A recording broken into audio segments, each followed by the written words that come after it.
மணப்பெண்ணின் பிரத்யேகமான திருமணம் விவாஹா தி சென்னை சில்க்ஸ்.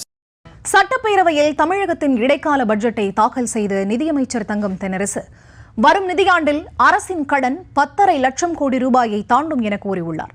2026-27 ஆண்டில் 1,79,809 கோடி ரூபாய் கடன் வாங்க திட்டமிட்டிருப்பதாக அவர் தாக்கல் செய்த இடைக்கால பட்ஜெட் அறிக்கையில் குறிப்பிடப்பட்டுள்ளது. மேலும் 60,143 கோடி ரூபாய் மதிப்பிலான பொதுக்கடனை அரசு திருப்பி செலுத்தும் எனவும் தங்கம் தென்னரசு கூறியிருக்கிறார். பகுத்துண்டு பல்லுயிர் ஓம்புதல் என தொடங்கும் திருக்குறளை மேற்கோள் காட்டி நிதியமைச்சர் தங்கம் தென்னரசு நடப்பாண்டிற்கான தமிழ்நாட்டின் இடைக்கால நிதிநிலை அறிக்கையினை சட்டப்பேரவையில் தாக்கல் செய்தார்.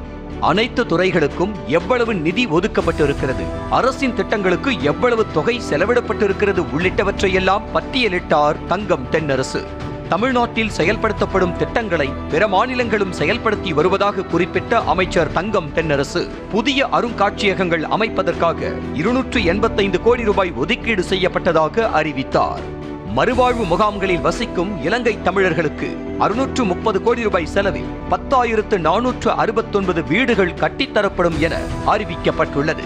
மகளிர் உரிமை தொகைக்காக ஒரே நாளில் 6,500 கோடி ரூபாயை விடுவித்து ஏழைகளின் கரங்களுக்கு கொண்டு சேர்த்தவர் முதலமைச்சர் எனவும் இதனால் தமிழ்நாடே இன்ப அதிர்ச்சியில் உள்ளதாகவும் தங்கம் தென்னரசு புகழாரம் சூட்டினார்.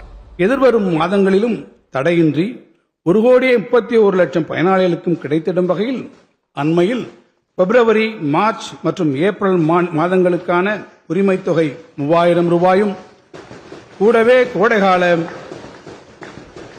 சிறப்பு தொகுப்பான 2,000 ரூபாயும் சேர்த்து மொத்தம் 5,000 ரூபாய் மகளிரின் வங்கிக் கணக்கில் செலுத்தப்பட்ட போது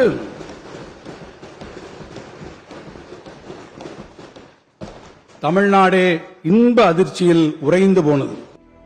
பள்ளி கல்வித்துறைக்கு 48,534 கோடி ரூபாயும், மாற்றுத்திறனாளிகள் நலனுக்காக 1,471 கோடி ரூபாயும், அனைத்து சமூக பாதுகாப்பு திட்டங்களுக்கும் 5,463 கோடி ரூபாயும் நிதி ஒதுக்கப்பட்டிருக்கிறது. உயர்கல்வித்துறைக்கு 8,505 கோடி, துணை முதல்வர் வசமுள்ள சிறப்பு திட்ட செயலாக்கத்துறைக்கு 17,088 கோடியும், விளையாட்டுத்துறைக்கு 718 கோடி ரூபாயும் நிதி ஒதுக்கீடு செய்யப்பட்டுள்ளது. ஊரக வளர்ச்சி துறைக்கு 28,687 கோடி, நகராட்சி நிர்வாகத்துறைக்கு 28,227 கோடியும் நிதி ஒதுக்கப்பட்டிருக்கிறது. இந்த இடைக்கால வரவு செலவு திட்ட மதிப்பீடுகளில் பள்ளி கல்வித்துறைக்கு 48,534 கோடி ரூபாய் ஒதுக்கீடு செய்யப்பட்டுள்ளது. தொழிலாளர் நலத்துறைக்கு 1,996 கோடி ரூபாய், மருத்துவத்துறைக்கு 22,090 கோடி ரூபாய், தொழில் முதலீடு ஊக்குவிப்பு துறைக்கு 4,882 கோடி ரூபாய், சிறு குறு நடுத்தர தொழில் துறைக்கு 1,943 கோடி ரூபாய், தகவல் தொழில்நுட்பத்துறைக்கு 219 கோடி ரூபாய் ஒதுக்கப்பட்டுள்ளது.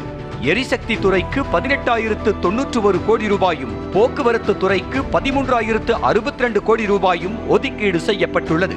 நீர்வளத்துறைக்கு 10,076 கோடியும், நெடுஞ்சாலைகள் மற்றும் சிறு துறைமுகங்கள் துறைக்கு 21,132 கோடி ரூபாயும் நிதி ஒதுக்கப்பட்டுள்ளது. சுற்றுலாத்துறைக்கு 1,394 கோடி ரூபாயும், கைத்தறி துறைக்கு 1,943 கோடி ரூபாயும், வீட்டு வசதி மற்றும் நகர்ப்புற மேம்பாட்டு துறைக்கு 7,547 கோடி ரூபாயும் நிதி ஒதுக்கப்பட்டுள்ளது. மீன்வளம் மற்றும் பால்வளத்துறைக்கு 4,435 கோடி ரூபாயும், பிற்படுத்தப்பட்டோர் நலத்துறைக்கு 1,634 கோடி ரூபாயும் நிதி ஒதுக்கீடு செய்யப்பட்டுள்ளது.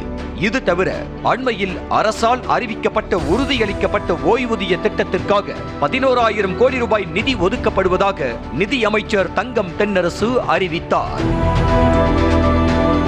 அரசு ஊழியர் விபத்தில் உயிரிழந்தால் 1 கோடி ரூபாய் நிவாரணம் சேலம், கோவை, நெல்லை அரசு பொறியியல் கல்லூரிகளில் திறன்மிகு மையங்கள் அமைக்கப்படும். திருச்சி, மதுரை, ஹொசூரில் 1,070 கோடி ரூபாய் மதிப்பீட்டில் புதிய டைடல் பூங்காக்கள் அமைக்கப்படும். குந்தம்பாக்கம் பேருந்து நிலையம் விரைவில் செயல்பாட்டுக்கு கொண்டு வரப்படும் போன்ற பல புதிய அறிவிப்புகளும் தமிழ்நாடு அரசின் இடைக்கால நிதிநிலை அறிக்கையில் இடம்பெற்றுள்ளன.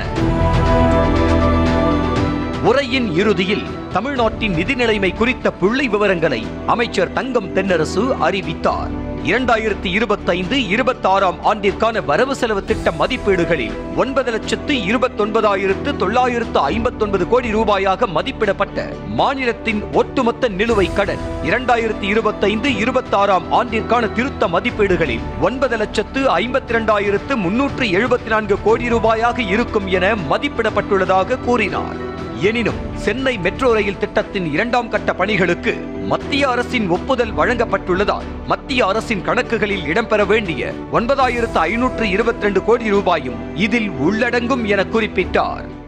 2025-26 ஆண்டுக்கான வரவு செலவு திட்ட மதிப்பீடுகளில் 9,29,959 கோடி ரூபாயாக மதிப்பிடப்பட்ட மாநிலத்தின் ஒட்டுமொத்த நிலுவைக் கடன் 25-26 ஆண்டுக்கான திருத்த மதிப்பீடுகளில் 9,52,374 கோடி ரூபாயாக இருக்கும் என மதிப்பிடப்பட்டுள்ளது.